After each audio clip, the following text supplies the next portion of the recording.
Hey everybody, I'm Alex McClellan. And I'm Mason McClellan. And we're the Backtrack Brothers. We go back and watch classic movies and talk about how they hold up. Today I'm going to be looking at the top 10 movies that I've seen, and Alex is going to be giving his input on what he thinks of them, and then by the end, we're going to rate them from 10 down to 1.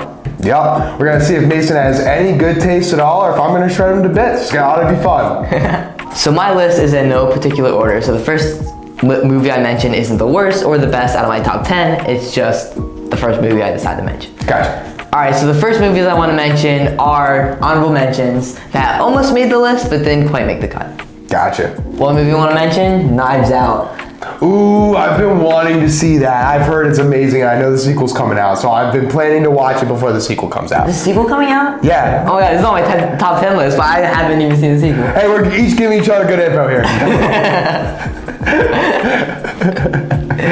But I think, and it's been a while since I've seen this, I can't even spoil it because I don't really remember what happens. That's good. But I remember really liking it. And I hated mystery up until this point, and I hated just not, because I just thought it was always like repetitive and predictable. Dialogue heavy. Yes. Yeah. So I never really liked it, but I saw Knives Out and I was like crazy invested. And a lot of that is, with that type of movie, you need to have great acting, which from what I've heard, it's a great ensemble cast. Some of the stars are Chris Evans, who's like, you know, he comes in halfway through the movie, but even in that second half, he's like really just phenomenal, And then there's Daniel Craig, who's like the main badass guy. Yeah, so that's what I mean. Like, you have to have a great cast, and you have to have great writing. Because like you said, you can have a predictable mystery movie. Duh. Are you pointing fingers at anyone? No, of course not. But what I'm saying is,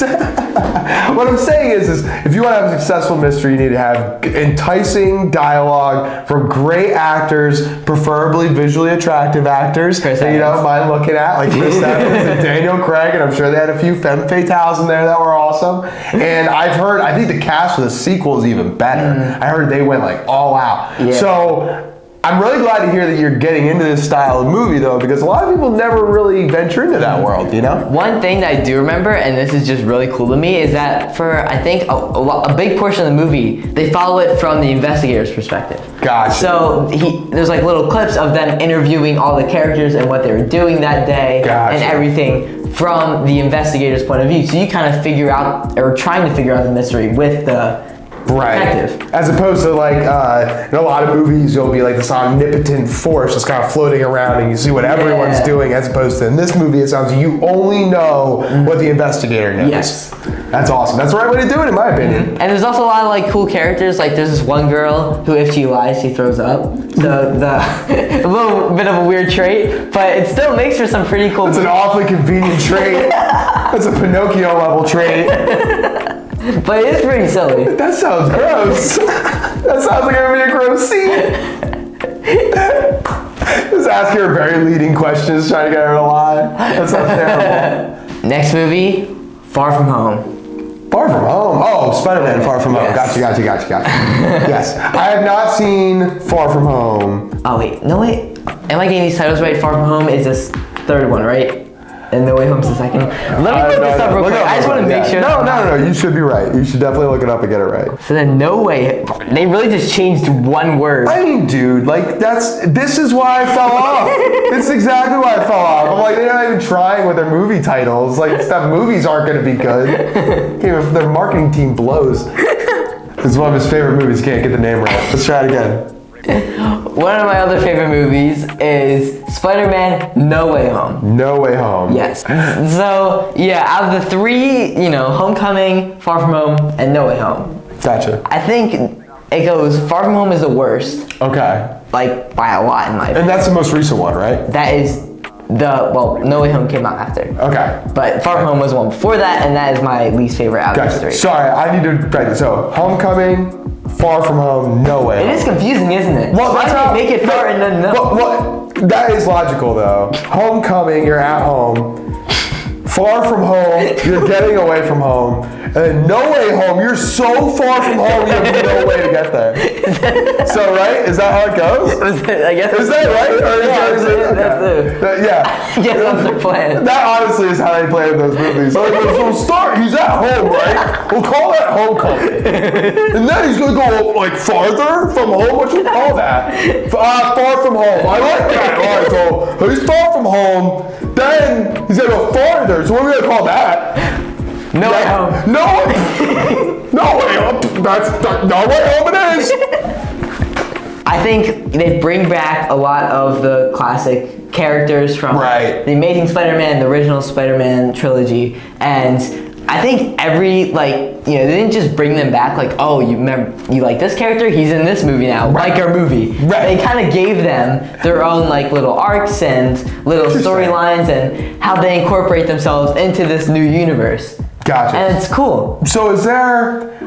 I imagine you need to see the middle movie, which sucks, right? The Far From Home. I know. No, you don't think so? Interesting. There's like, little things that you might not understand, but I think overall, like maybe like the beginning where it like kind of catches on from the last movie is a little bit like confusing, but I think after like, they get all the old characters in there. Gotcha. I'm just gonna bring them up now. He was in the trailer, it's not a spoiler. Green Goblin. Right, exactly. He is phenomenal. Yeah, I bet he is. And I think he is scarier than he was in Spider-Man 1. That sounds awesome. I gotta watch Which it. is, Which you hadn't seen before you saw this the first I time. haven't. So you probably would appreciate that movie even more now, having seen the original Spider-Man. Yeah, they really did well with him. And I think, we were saying how great a villain he was in that. Yeah. And this is like cranked up to 11. That sounds freaking awesome. It's awesome. Yeah, and is that the one with Jake Gyllenhaal, or is that the second one? I think the second one is Jake Gyllenhaal's Mysterio. Yeah. See, I love Jake Gyllenhaal, so it sucks that he's in the shitty Spider-Man movie. God damn it. My boy Jake is fucked over by Hollywood all the time. Sorry, it's another video. That's another video. It's another video. Now, I'm gonna have my own video, just Jake Gyllenhaal getting bent over by Hollywood. A few weeks from now, we'll do it. All right, it's promised. We're out of my honorable mentions now. Let's go to the actual top 10 list. That's right. Spider-Man Into the Spider-Verse. Ah, gotcha. Is the next movie I wanted to mention. Yes, that's another great one. I have seen this one. I'm a huge fan. Yes. So I was mentioning before how like I really liked all these like live action superhero movies, and I think this is probably, and I mentioned Coco is like my second favorite anime movie of all time. This is my first. Gotcha. Which I think is super popular, and I completely understand why. This was like my first real introduction to Spider-Man. Yeah. And this was like, it was so cool. Like the animation. It's so visually appealing. It's awesome. It reminds me, I imagine for you, is very similar to the feeling that I had when I watched the Amazing Spider-Man animated series, like cartoons, on Saturday morning cartoons on WB, whatever. They would have the Amazing Spider-Man cartoon, and that was my real live action interaction with him. Not anywhere near as visually appealing as Under the Spider-Verse, but it's probably evoked that same type of emotion. Yeah, and it's not just eye candy. I think it has some really strong writing. Oh, the soundtrack is really cool, and I think the villains are badass. It is. Yeah, and I love that they bring in the whole concept of it's not just one person as Spider-Man. That changes everything. There's is there any superhero like that? I don't think there's any. So you pretty much just took over your own corner of the superhero world and said, "Fuck, I'm Spider-Man." So it's pretty impressive. Like that was a pretty cool creative decision, and to make it work into the story and everything, it was very well done. Yeah, a little deviation from what you think I like. Okay. Coco. I have not seen Coco. Okay, well you should see Coco. Okay. I love it. It's an animated film, right? It's an animated movie by Pixar, I'm pretty sure. Gotcha. Some Disney studio or Pixar might be.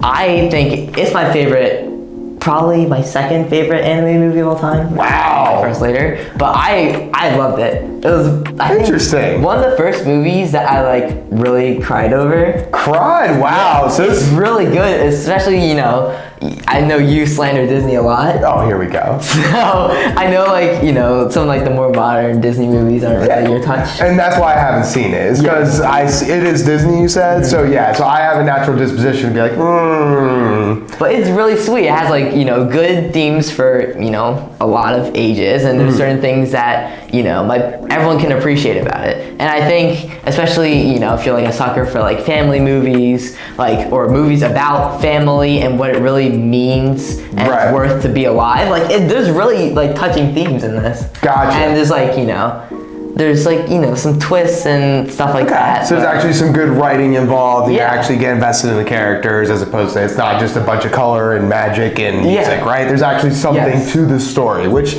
makes a difference. Like Inside Out is a movie that I always really liked, and we actually saw it in theaters when you were really young. We did? Yeah, you remember that? Yeah, I don't. Yeah, we saw Inside Out together in theaters, and yeah, that was a movie I really was blown away by how good it was, and it sounds like it was this type of movie had the same effect on you.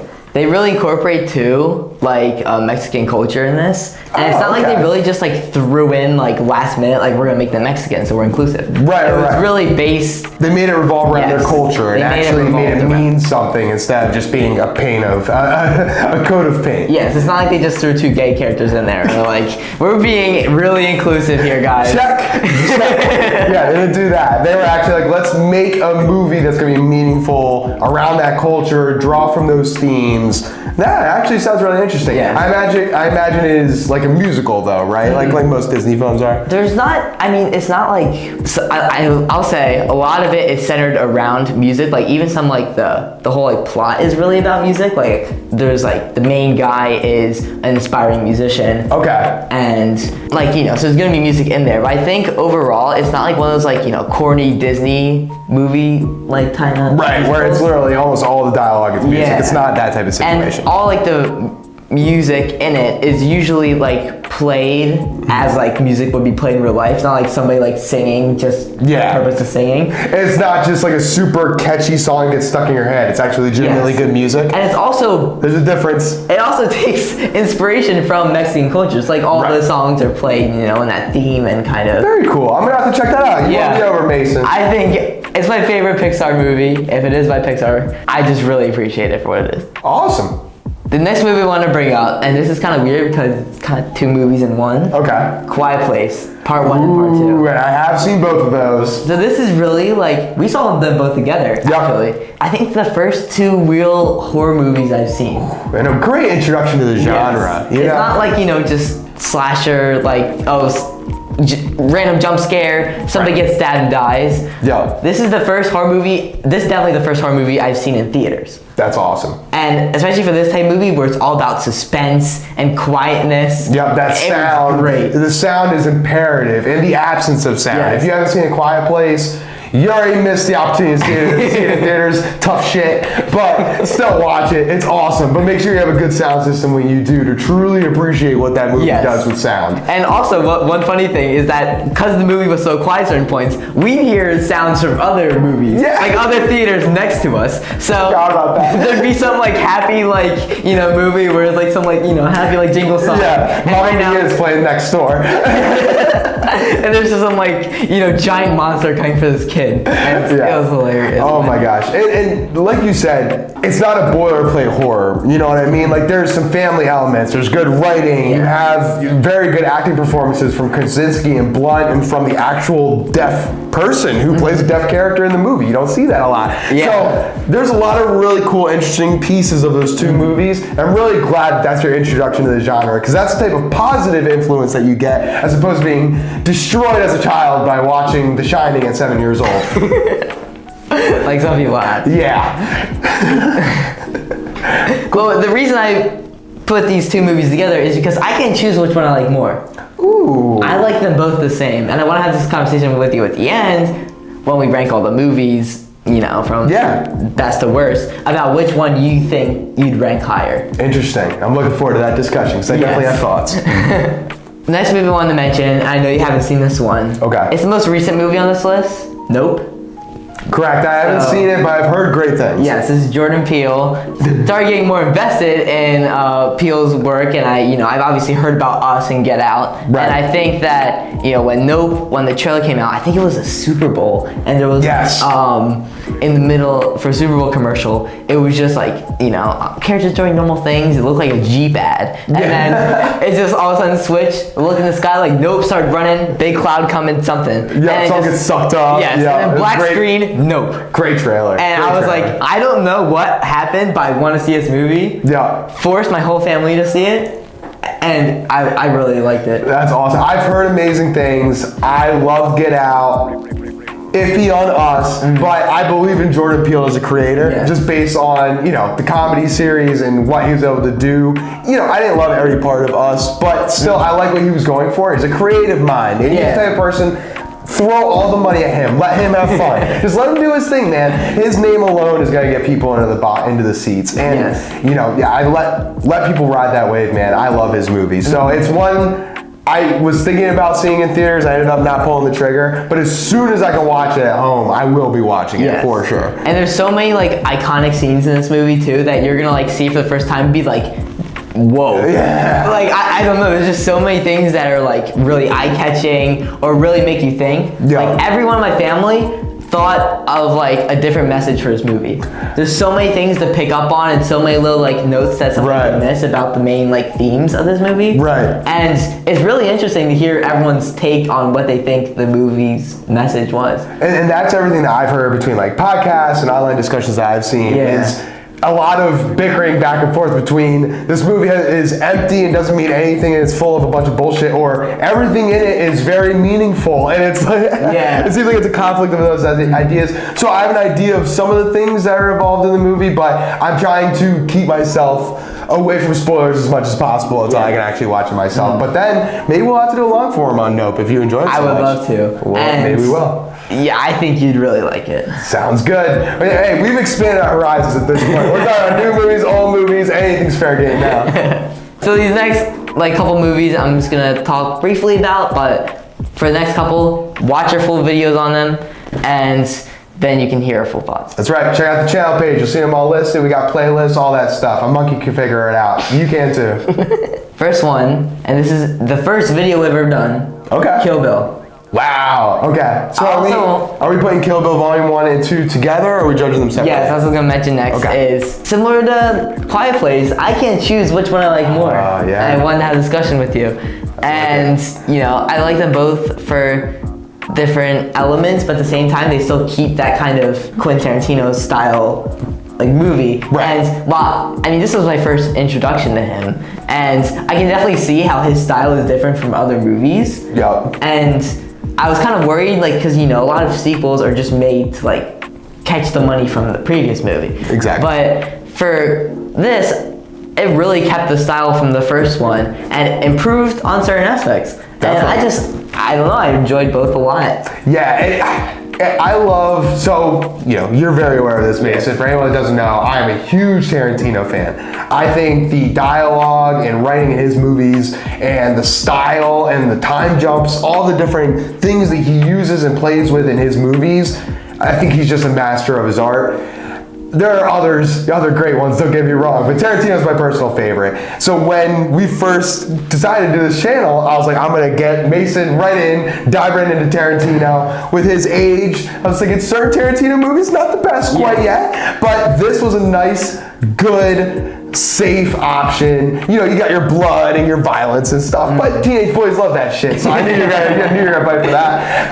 But to your point, definitely different movies between numbers 1 and 2, and we'll get into more details later where we kind of hash this stuff out. Yeah. But I totally agree with you. I love each of them for different reasons. They each kind of have a different marriage of martial arts with style and dialogue and little throwbacks to older kung fu movies. Exactly. It's really cool. All the references that Tarantino pulls out, whether you recognize them or not, they're there.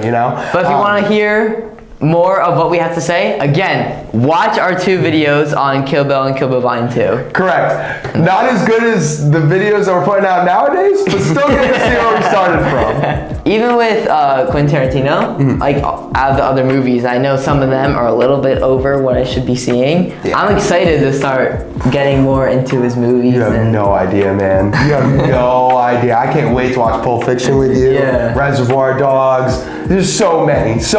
You're close for Reservoir Dogs. You're getting close. Pulp Fiction's still a little bit away. Next movie I wanted to mention from ones that we've reviewed is our most recent one, The Shining. Like, we just watched it. I think it was the scariest movie I've ever seen. I really love that this movie from 1980, using all practical effects, is scarier in your opinion than The Quiet Place, or these newer CGI heavy movies. It's cool, man. I love it. I just think it's very important for people to see that, because so many people nowadays think newer is better, and it's just not always the case. Yeah, and I mean, don't get me wrong, Quiet Place both of them are really great. I just think that overall, Quiet Place is more of like an intense movie, more than like a disturbing, scary movie. Right. And I think that's where, The Shining really gets the head up. Right. I'm really excited as you get older, you can start getting more into the psychological thriller area. Because when you're younger, it's hard to kind of get your head around some of these like heady concepts, but as you get older and you just start learning more and getting out in the world more and stuff, and you'll start to expand your mind, and you seem the type of person that would be interested in that psychological thriller and mental stuff. Like Memento, which you still haven't watched in the full length. You're going to love that movie when you watch it. It's a lot going on, but it's literally like you're putting a puzzle together while you're watching the movie. Yeah. And some people like those types of movies, some people don't. But just the fact that you prefer the Shining style of horror and kind of like the mental creepiness as opposed to just the visual horror of a monster coming at you. Yeah. That kind of hints to me that you're going to be more down, you're going to enjoy those paths of movies. Which I would also suggest anyone else that's agreeing with your line of thought. All right, final movie that you showed me from the videos that we've done, Dark Knight. Nice. So I think definitely Dark Knight is my favorite superhero movie. Okay. I have to say, at least from like live action. Gotcha. Are you including the Marvel Universe in that assessment? Because I know some people kind of think that that's a little different because there's so much going on. I think like overall with like writing and flawlessness, this is like the best. Maybe not my favorite, but I think it is the best. The best technical movie. Yes. I 100% agree with you. I think, acting wise, again, we've gone into another video, but Heath Ledger is like the star. Yeah, next level. Christian Bale's Batman. He's good. He doesn't ruin the movie, but he's good. I know you have different. I would love. Are you still on the side that Pattinson's better than Christian Bale? Yeah. After having a little bit more distance from the Batman? I still think so. Maybe you should watch the Batman a year from now and we'll come back to this. All right, cool. Interesting. But yeah, I mean, overall, like there's so many scenes in the movie where it's just constant tension and you don't know what's gonna happen next and you don't know what the Joker's gonna do next. And there's also a lot of like really good action sequences and like the romance angle is pretty solid. Pretty solid. And I mean, I don't know, I just think overall the movie, there's not one thing about the movie that I would change, I think. Right. There's certain things I make better, but there's not something in the movie that I change. Yeah, and Christopher Nolan is, who directed that movie, is a master of his craft with like Inception and everything. He knows how to visually mesmerize the audience, and he does that throughout that whole film. You think about that truck and flipped, or like the sonar screen where everything's all blue and lit up. There's some really super memorable sequences in that movie. The opening heist, to me, it's like Christopher Nolan successfully merged a superhero movie and Heat, which is crazy. Like that's a crazy combination, but he pulled it off. Speaking of Heat, you guys see that movie. You're getting close for Heat too. Getting close. That movie will be in your top 10, no doubt. No doubt. Someday, viewers, someday. So I said previously how Dark Knight is the best technical like superhero live action movie. Okay. I think Infinity War is my favorite. So the thing about Infinity War is that this is the first movie that I've actually cried like walking out of theater to. Oh my gosh. I watched it with my dad. When certain characters, just the ending made me tear up. like crazy. It's rough, man. There aren't many superhero movies that end in that dark of a note. No, especially Marvel movie. Yeah, it was dark, man. Yeah. So that, and the villain Thanos, he's really good. Yeah. Really well written. You can understand where he's coming from, but you're not rooting for him. Right, exactly. Get his roots. Well, some people on the internet are. There's a whole fucking But I'm not them. There's a whole subreddit of Thanos was right, and you can go talk with those knuckleheads. But no, I mean, I think a lot of the action, the pacing, everything is really good. All the characters are likable in that movie. Every character gets like a good amount of screen time. Yeah. Humor in this movie, I think, is my favorite out of all the Marvel movies. Ooh, you got close until you mentioned that, because Thor Ragnarok, I think, is way funnier. But I think Thor Ragnarok is intended... It's intended to be funny. Right, exactly. Versus Infinity War weaves its humor in a very intricate way in an action movie. There's slight differences. Like Ragnarok feels more like a comedy than an action movie. Yeah. The whole thing, you know what I mean? Sorry, I totally derailed you. But I have to defend Thor Ragnarok. It's the only fucking good Thor movie. You might as well fucking give it some props. And again, while I think The Dark Knight is technically a better movie, I think I like Infinity War the best out of any live action superhero movie, just because of the connection I have with it and my love for a lot of these characters in like such a short amount of time. Because after watching, again, first movie was Thor Ragnarok, so after watching that, and then I like caught up on so many movies before Endgame to where I was like really fresh, and I mean, I don't know, I just fell in love with these characters in such a quick amount of time, and then watched it and I was like, oh, that was all worthless. But yeah. Oh, that's funny. Yeah, and then Endgame happened, and then everything went downhill. So good. I'm glad you got 20 films worth of stuff caught up for the end of a franchise to just fall off. I'm glad I was there for the whole Endgame Infinity War. It was good. Honestly, it really was like a really cool film experience. Where literally when Infinity War and Endgame came out, everybody you knew was going to see those movies. Yeah. That doesn't happen very much anymore. So now we're gonna get to the point where Alex goes over, out of all the movies that he's watched, out of my list, his favorites. Oh, well, not even just that. I also included movies I didn't watch. I'm going based on what I project how much I'll like them. All right, cool. I'll describe that more as I'm going through my list. All right. Does that make sense? Yep. Cool. All right, so let's work from 10 to 1. Cool. Sound good? Yep. All right, cool. So at the bottom of my list, based on the 10 candidates you gave me, number 10 is Coco. No offense, like this is more about the pool of candidates you gave me than the movie itself. Yeah. You actually described a really cool movie that I sound like I would be interested in. The fact that it's animated, it's somewhat musical, all those types of things are gonna drop it below all these other movies that are not animated and not musical. Just by default, honestly. I am open-minded. It could climb. I could see this movie getting up to 8th place in this list, maybe, if it's that good. But I see 8 as the ceiling for this movie. Yeah. I described Coco, based on your description, as the Disney Pixar animated Mexican family movie. Accurate? It's pretty accurate. Yeah, so that's 10. You're talking down on it. I haven't seen it. I'm just going up based on the description you gave me. Yeah, so it's 10. Number 9, this is not going to be popular, but I'm just going to put this out there. Enter the Spider-Verse.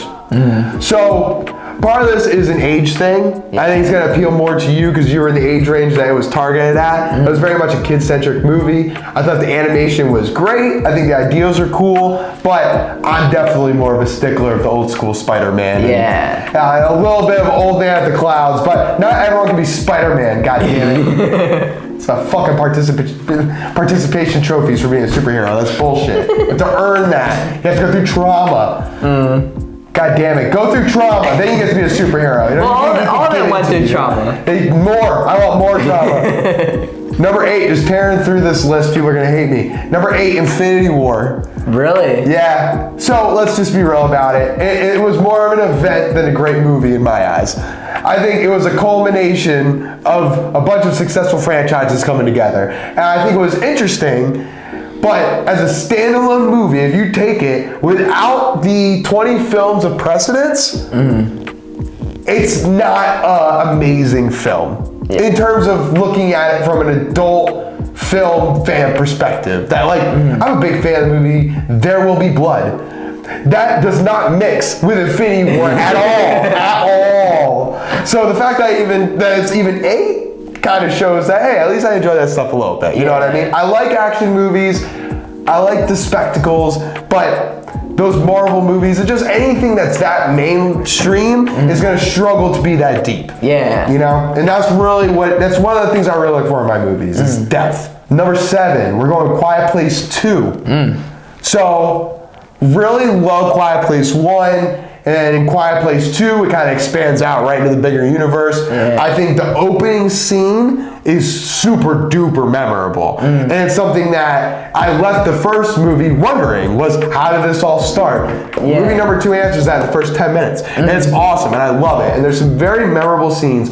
But I remember driving back with you in the car, and I was talking about how many dumbass decisions were made by people in that movie. Yes. And it did drive us nuts. Stuff that is very tropey in horror films, but something that the first film did not fall to as much. I can give one example in my head. This is for the second or first movie? Second. Okay. Oh, I have an example for the first one. And that's not what I'm talking about. Okay. I'm talking about the fucking dumbass kid who left the air shelter and left the baby in the airlock. Anyway. Like, that's the shit. I was like, dude, I can't even handle this.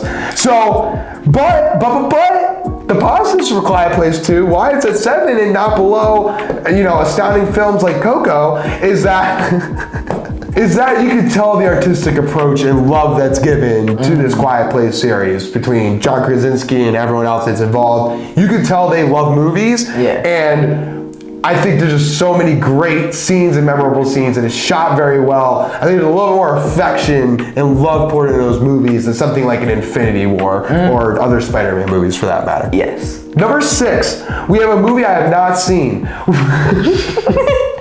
So you ranked it, wait, Yeah, You ranked the movie that you haven't seen? Yes, above I did, Mason. Infinity War, Quiet Place 2.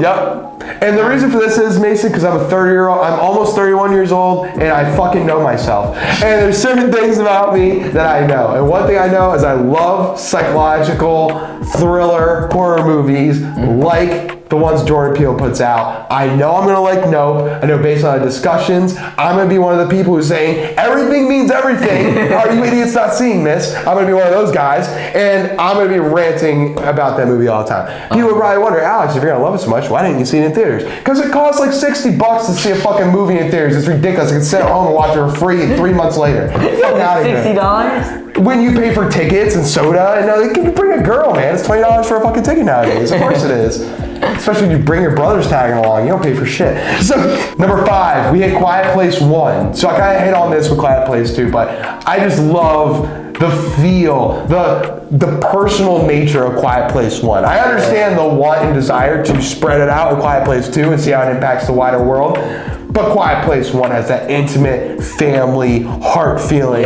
Talking about movies you tear up in. I tear up every time that scene happens. And I think it's a very emotionally effective movie. There's so many little visual cues. Think about like the string lights and the corn container thing. Like there's just so many extremely memorable scenes. And just the lighting, just the little things and the sound like we were talking about before.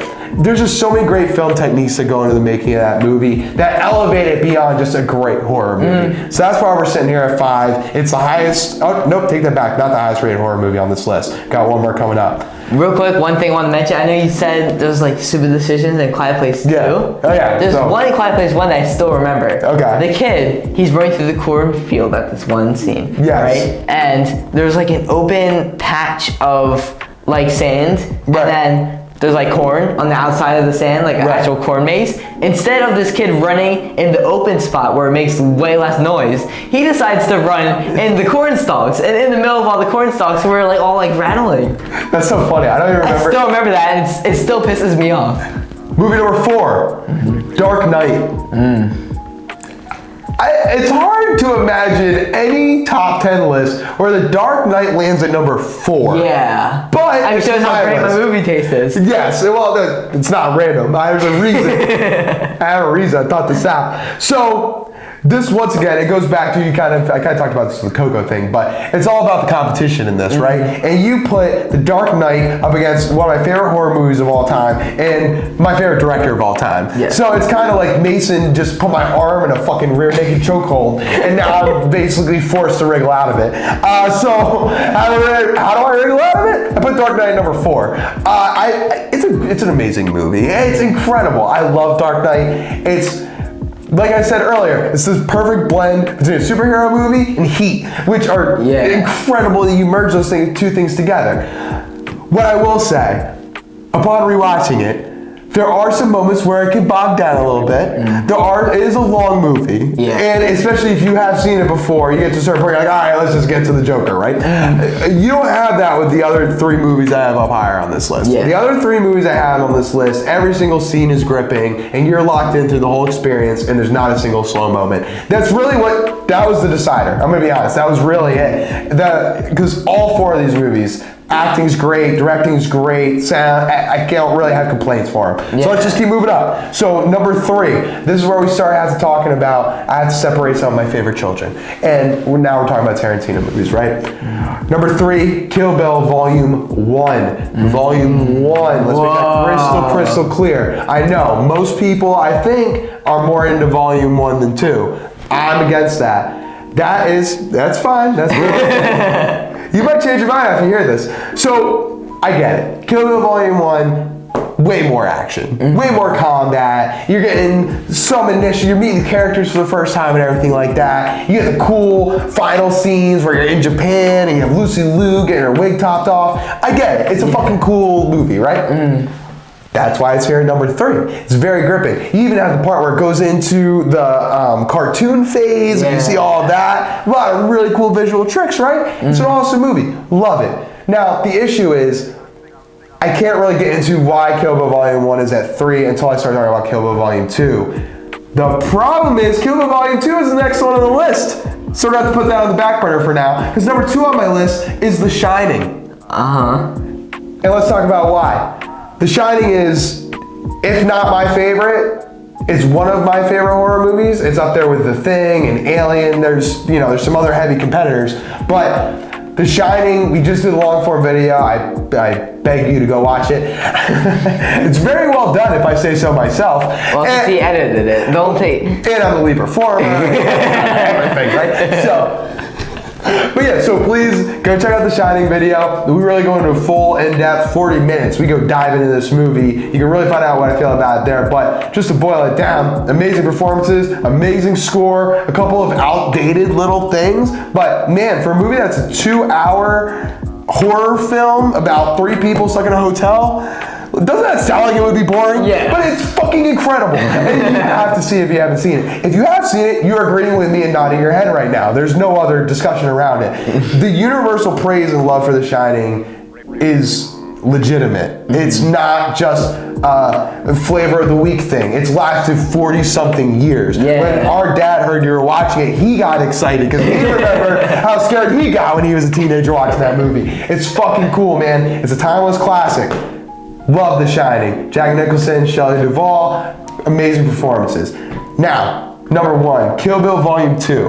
Why is it above Kill Bill Volume 1 and why is it above The Shining? I don't know, Alex. Why is it above Kill Bill Volume 1 and why is it above The Shining?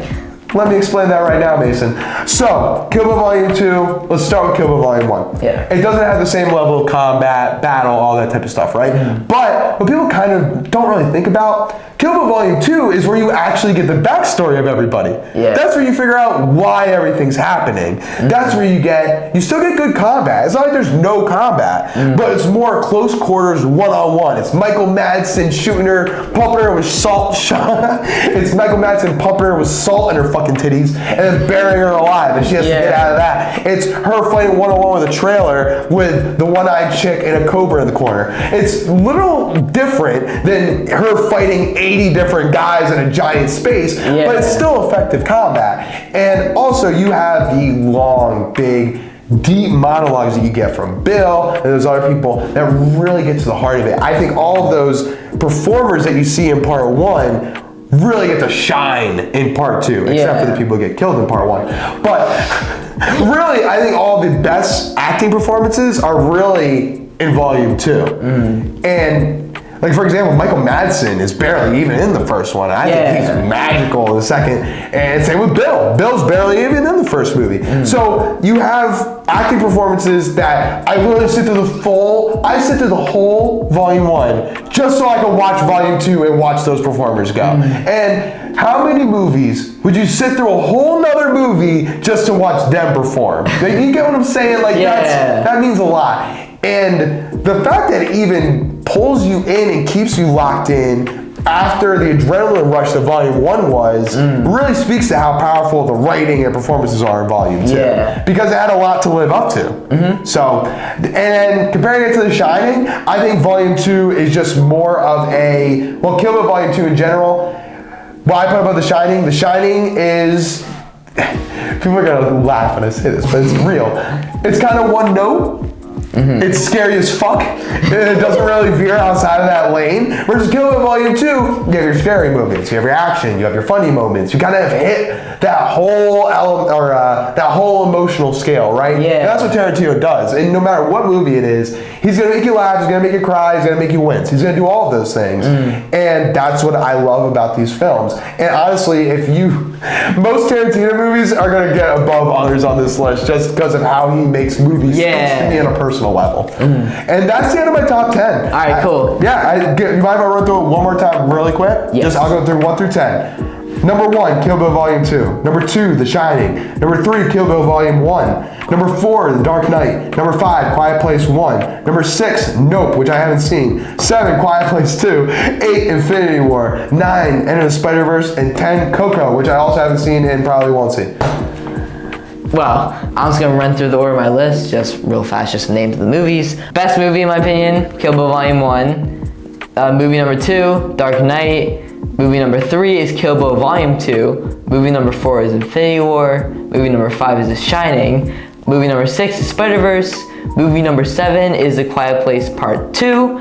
Movie number 8 is The Quiet Place Part 1. Movie number 9 is Nope. And movie number 10 is Coco.